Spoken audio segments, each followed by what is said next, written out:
alumnos, alumnas, alumnes a esta clase virtual que por cuestiones organizativas esta tercer clase nos encuentra de manera virtual. Y el tema que vamos a desarrollar o que queremos invitar a desarrollar por un lado y a pensar con ustedes es un poco a mirar la complejidad de lo que significa pensar la práctica docente como práctica social compleja que desarrollamos en las clases anteriores.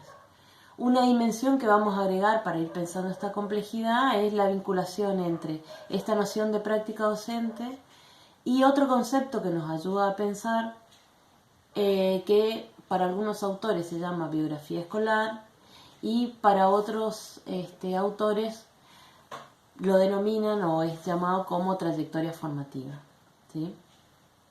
En cuanto a la biografía escolar, nuestra referente para entender este complejo concepto es Andrea Liao. Luego en el aula virtual está disponible uno de los textos que nosotros usamos para pensar con ella. Y lo que nos invita a pensar el concepto de biografía escolar asociado al proceso de formación docente es poder poner en un plano consciente y analítico aquellos procesos formativos de nuestra experiencia escolar como estudiantes o como alumnos, ¿sí? Tanto del sistema del nivel primario, como del nivel secundario, ¿sí? Entonces, ¿a qué vamos a llamar biografía escolar? En principio vamos a llamar biografía a esas huellas o marcas que va dejando el proceso educativo, ¿sí? en nuestra trayectoria formativa como estudiantes, ¿sí? Y esas huellas están constituidas por mitos, rituales, conocimientos, saberes, experiencias, anécdotas, ¿sí? Ese pasado que hemos atravesado como estudiantes, que al constituirnos, ¿sí? o al constituir nuestra subjetividad, va dejando nociones o saberes bastante claros acerca de qué es la educación, qué significa enseñar, qué significa aprender, qué sentido tiene la escuela en nuestras sociedades, qué sentido tiene la escuela para nosotros, que hemos elegido conscientemente transformarnos en profesores o ser formadores, ¿sí? Y este proceso de constitución de la subjetividad, si bien es experimentado como un proceso individual, ¿sí? A mí me pasa, yo hice la secundaria acá, mis compañeros fueron esto, la mejor maestra fue fulana, el mejor profesor fue sultano, al revés también los aspectos negativos o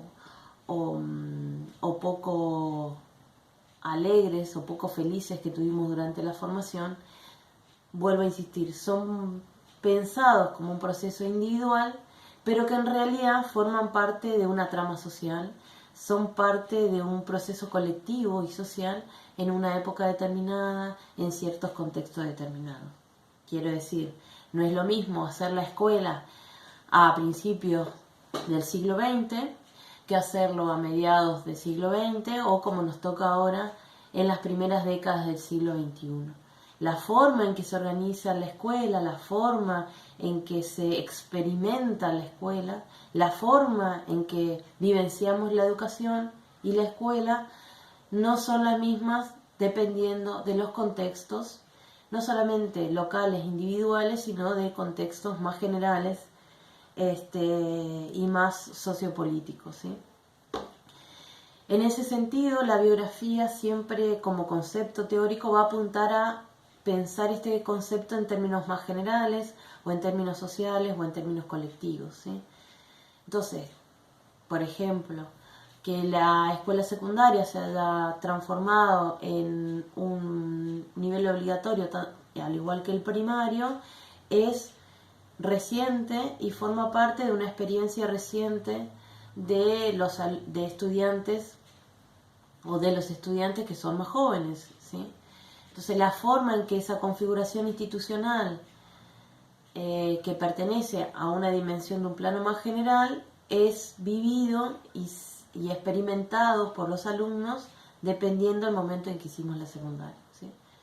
Corte.